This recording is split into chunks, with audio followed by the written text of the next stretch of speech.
All in all, you can fit any single AK mag, at least one in my opinion, inside the RK74E, which is a fucking nightmare of a gun to get mags to work for because it's G&G and they only sell one single high cap that fits this gun, and it's very expensive to get in the UK. Yeah, think no further. Slap, shit mag, don't want to use these. If you've got these in the mid caps and you like mid caps, then use mid cap. However, when it comes to high caps, I've already sprayed this one. I have the high cap packed away for tomorrow's game, so I can't show you guys. There's a high cap for this. Shit, because they're expensive. I bought two from another website here in the UK, from Super 5s. Don't know whether it's their fault or Transport's fault, but when they came, the internals are smashed. Every time you try to wind the mag up, it doesn't wind up. So in case you people, for one, can't afford to get the mags because they're like £50 a mag, or if you're having the same problems as me, or you just can't get a hold of them because they are quite complicated to get, I have a fix for this gun, which is a nightmare, and I've spent a shitload of money trying to do it. These are the mags you want to buy from Bullseye County Sport. I will leave a screenshot and a link in the description. This is called a SEMA 500 round high cap. It is the Bulgarian version. What I did with this magazine is get yourself a filer, something like this I just borrowed. It's not much, but if you get a proper one, you can do it a lot easier and faster than I did because I already had some wear and tear doing another mag which I accidentally snapped the clip off. So get one of these. You want to grab hold of the mag like so. File these little things down because if you notice the lip on this mag compared to most AKs is actually a lot thinner and smaller. It barely sticks out. So you want to compare it until you get it roughly down to what you want. I would advise trimming this down, flattening a little bit at the top. Also, play with this, trim this all the way down because the only problem is you don't want to force it in because you will snap it. Before you do that, what I want to show you what you need to do with the gun is there's a little rubber inside the actual magwell itself. That is only there for one reason and one reason only. The G&G mags, when they sit inside there, they have zero wobble whatsoever. So if you can get yourself a little sharp object, Allen key, anything, just to pull it out, grab this out. If you, however, are using the high caps or mid caps still for the RK from G&G, put this back in every single time by forcing this end in first, pushing it in, dropping it down. Anyway, so pull it out, like I said, you don't need that piece of shit. Grab this mag. Once you've filed it down enough, you'll realise that this mag can actually clip inside the gun. Now, it's expensive, an expensive gun from G&G that they have no other compatible mags for. Oh my god, bro. Oh, hell no, man. What the fuck, man? Get your ass on, boy. Get your goddamn ugly ass. From what I've researched and learned, there's so many posts from like 6 years ago. People have cut down the rubber, but I wouldn't advise doing that because then you've got no other rubber for spares. So just take the rubber out, guys. You don't need to do any of that. It's expensive to try and find mags. I've done that myself. I've done many tests. I'm getting a 3D magwell printed for M4 mags to fit it because I would rather have that. But with these mags, they're all the same, especially the high caps. They seem to be only compatible with these. If you're not a fan of the polymer cheap plastic or the design of these, like I say, you can probably do this with most mags, but this is the mag I have bought. So once you've filed it down enough, you will notice once you've taken the rubber out that this mag will actually clip inside the gun at ease. So grab your gun, get the mag. Once you've got your mag filed down enough, all you should do is slide it in first, into here first, push it up slowly, and it should clip in. You'll hear the feed.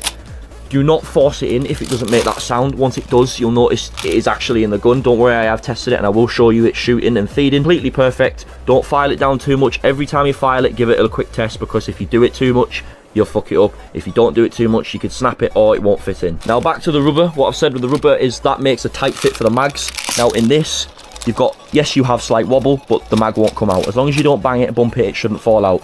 You can probably do some DIY with this. I've seen some people trim this down, or one guy, but I wouldn't advise that because you probably can't find this anywhere else. So unless you have tape or you want to make your own fitment to make these mags tighter, you can shove a card up there or something like that. I don't need to do that, guys, because it's pointless for me. I've done too much DIY with this bloody gun. Like I say, it does wobble, but the mag fits well perfectly in the RK74. This is the RK74E.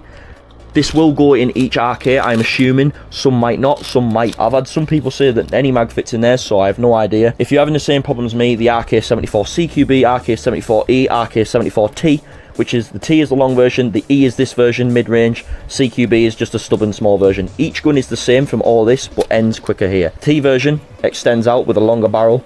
There's no difference. You can either get yourself a 3D printed magwell for M4 mags, or as I say, buy any SEMA mag. I have seen some flash mag, the ASG flash mags. It's metal though, so I wouldn't really do that. Just get one of these, cost me 10 quid. And don't know what it is in dollars, but from the Irish website it's £10. Once you do your shipping, if you want next day, it comes to £20. You can get it for £17 if you want to wait a few extra days. Well worth it, guys. Absolutely buy this mag, because buying these, they're hard to get unless you like mid caps. Just buy them from any store if they sell them. My local store is BZ Tactical.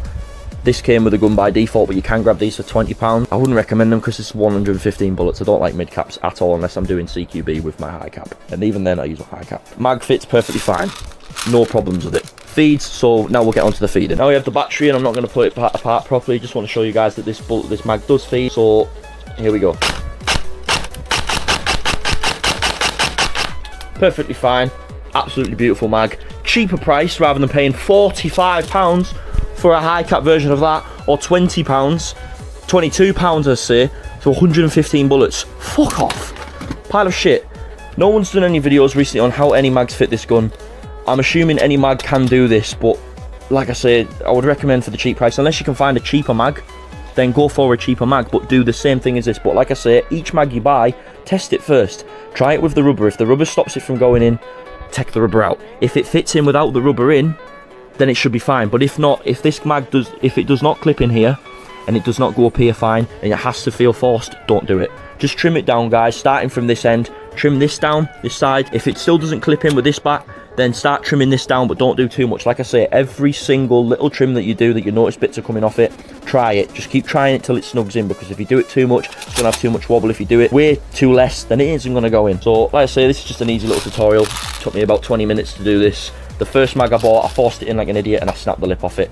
I have, however, put super glue and tape on it, but the more it goes in there, it just keeps loosening, so it stops feeding because it hangs out from here. So hopefully, guys, this video helped you out. If it didn't, please leave a comment. If it does, got any questions, like I say, I'll respond to comments quite quickly. Hope it does help. If it does, then let me know, because I'll be happy to help. So I have a video coming shortly, because I will be going to Adrenaline Airsoft tomorrow with the lads and filming with this gun and my other guns and my AUG, because I've not done a video on the AUG yet. So I hope you guys enjoyed that video, coming soon.